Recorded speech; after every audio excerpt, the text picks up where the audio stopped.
విక్రమ్ టీవీకి సబ్స్క్రైబ్ చేయండి. Subscribe to Vikram TV. Subscribe to Vikram TV.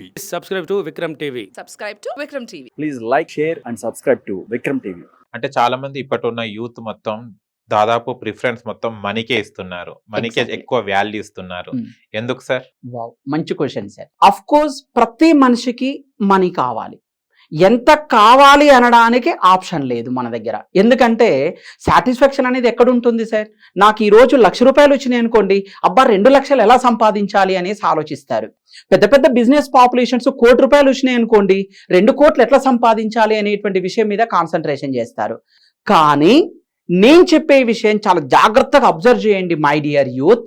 ఇప్పుడేంటి అంటే నువ్వు చేస్తున్నటువంటి పనికి తగ్గ వాల్యూ నీకు ఇస్తున్నారా లేదా? నువ్వు మనీని చూసి పనిలో జాయిన్ అవుతున్నావా లేదా పనిని చూసి నువ్వు జాయిన్ అవుతున్నావా? ఈ పాయింట్ని డిసైడ్ చేసుకోవాలి.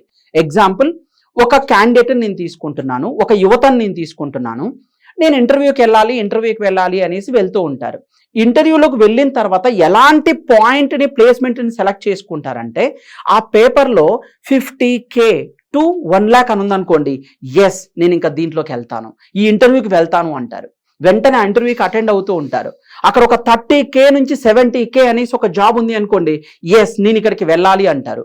నేను అడిగే పాయింట్ ఏంటి అంటే, నువ్వు మనీని చూసి పని కోసం వెళ్తున్నావా లేదా నీలో ఉన్న పనికి ఆ వాల్యూ సరిపోతుందని వెళ్తున్నావా? ఈ రెండిట్లలో బ్యాలెన్స్ చేసుకోవాల్సినటువంటి అవసరం ఉంది. ఎగ్జాంపుల్, ఒక పర్సన్ ఎక్స్ట్రాడినరీగా టీ పెట్టగలుగుతాడు.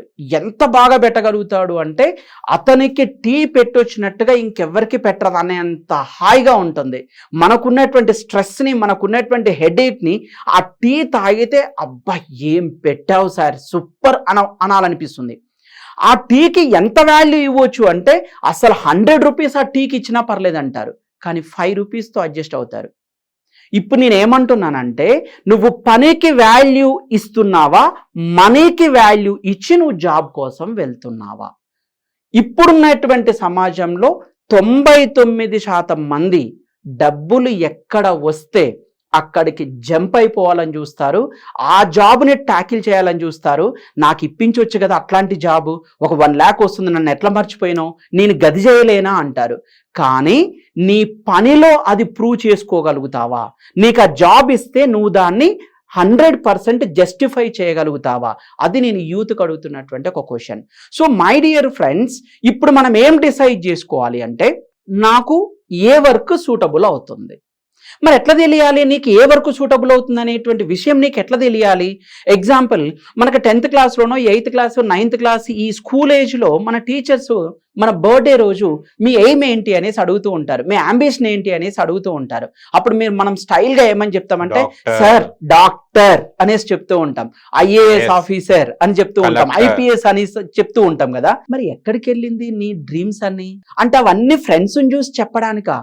ఇంటర్మీడియట్లోకి వచ్చేసిన తర్వాత ఒక కోర్స్ సెలెక్ట్ చేసుకుంటాం, MPC. ఇప్పుడు ఎక్కడికి వెళ్తావు అంటే, నేను ఇంజనీరింగ్ అవుతా అంటారు. ఆ ఇంటర్మీడియట్ కంప్లీట్ అయిపోతుంది, బీటెక్లోకి ఎంటర్ అవుతుంది, ఫస్ట్ ఇయర్ అయిపోతుంది, సెకండ్ ఇయర్ అయిపోతుంది. ఇప్పుడు ఏమవుతావు అంటే, ఒక చిన్న కంపెనీలో జాబ్ అన్న రావాలి మామ, లేకపోతే నా ఇజ్జత్ మొత్తం పోతుంది అంటారు. థర్డ్ ఇయర్ అయిపోయింది, లాస్ట్ సెమిస్టర్ దగ్గరకు వచ్చేసింది, ప్లేస్మెంట్లో నీ ఫ్రెండ్స్ అంతా కూడా సెలెక్ట్ అయిపోయినారు. ఇప్పుడు నువ్వేమవుతావు అంటే, బీటెక్ కన్నా పాస్ కావాలా మామ, లేకపోతే ఇజ్జత్ మొత్తం పోతుంది అంటారు. బీటెక్ పాస్ అయిన తర్వాత ఏం చేస్తావు అంటే, ఏ చిన్న జాబ్ అన్నా చూసుకున్నా అంటారు. ఇప్పుడు నేను అడుగుతున్న క్వశ్చన్ ఏంటి అంటే, నీకు ఒక ఎయిమ్ పెట్టుకున్నావా? నువ్వు ఏ వర్క్ చేయడం కోసం ఇంత కష్టపడి బీటెక్ దాకా చదువుకుంటూ వచ్చావు. ఇంటర్మీడియట్ ఒక 12 years అనుకుందాం, బీటెక్ దగ్గరికి ఇంకో 4 years, 16 years కష్టపడి చదివాం కదా. ఏ వర్క్ కోసం 16 years కష్టపడి చదువుకుంటూ వచ్చావు? Right no sir? అది నీకు ఫుల్ఫిల్ కాకపోతే 16 years చదివిన చదువు అంతా కూడా అన్నెసరీనే కదా. ఎగ్జాంపుల్, నేను డాక్టర్ చదువుతున్నాను అని చెప్పాం, MBBS చదువుతాం. MBBS కంప్లీట్ అయిపోయినటువంటి పర్సన్ని మనం ఒక ఆఫీస్ బాయ్గా పెడతాను అంటే ఆ క్యాండిడేట్ ఒప్పుకుంటాడా? ఒప్పుకోడు. ఒక LLB చేసినటువంటి పర్సన్, నేను ఒక ఆఫీస్ బాయ్గా నువ్వు వచ్చేసే అంటే ఒప్పుకుంటాడా? ఎవరు ఒప్పుకోరు. కానీ మీరు అబ్జర్వ్ చేయండి సొసైటీలో ఎలా ఉన్నారో. మనం చదివిన చదువుకి చేస్తున్నటువంటి జాబ్కి అసలు తేడానే లేదు సార్, అసలు సంబంధమే లేదు దానికి దీనికి. ఇది వాస్తవం, నిజం సార్. కదా సార్, మనం చదివిన చదువు వేరు, చేస్తున్న పనులు వేరు. ఎందుకు ఈ వేరియేషన్ వస్తుంది అంటే మనం చదివేటువంటి క్రమంలో మనకున్నటువంటి పని అనే బ్రెయిన్ని డైవర్ట్ చేసి మనీ మీద కాన్సన్ట్రేషన్ చేస్తున్నాం. ఫ్యామిలీ ఒత్తిడి కావచ్చు, అంటే ఇంట్లో ఉన్నటువంటి పరిస్థితులు కావచ్చు, ఫ్రెండ్స్ని చూసి కావచ్చు, లేదా సమాజంలో అందరూ కూడా లగ్జరీ లైఫ్ ఎంజాయ్ చేస్తున్నారు, మనం కూడా కోట్లలో సంపాదించాలి, అసలు మస్తు మనీ వచ్చేయాలనేటువంటి ఆలోచనతో పనిని వదిలేసి మనీ మీద ఫోకస్ చేస్తున్నారు. ఎప్పుడైతే మనీ అనేటువంటిది మన లైఫ్లోకి ఎంటర్ అయ్యి లీడ్ చేయడం మొదలు పెడుతుందో మనం బర్నింగ్, మనం వర్క్ను మర్చిపోతాం, మనీ మీద కాన్సన్ట్రేషన్ చేస్తాం. Why not? నువ్వు పని మీద కాన్సన్ట్రేషన్ చేస్తే కదా మనీ వచ్చేది. నాకెవరో ఒక చిన్న సామెత చెప్పారు sir, hard worker never fail అనేటువంటి ఒక పాయింట్ ఉంది. ఎక్కడైతే పని చేసే పర్సన్ ఉంటాడో వాళ్ళ పక్కకి లక్ష్మీదేవి వచ్చి కూర్చుంటదంట. నువ్వు మనీ కోసం పరిగెత్తుతుంటే ఈ పని ఎప్పుడు చేసుకోవాలి?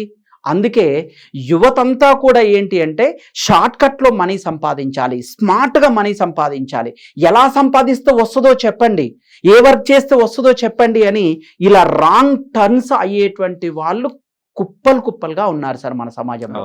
అందుకే మనం పని మీద కాన్సన్ట్రేషన్ చేయాలి అంటున్నాను. పని మీద కాన్సన్ట్రేషన్ చేస్తే ఆటోమేటిక్ గా మనీ వచ్చేది. Exactly sir, 100%.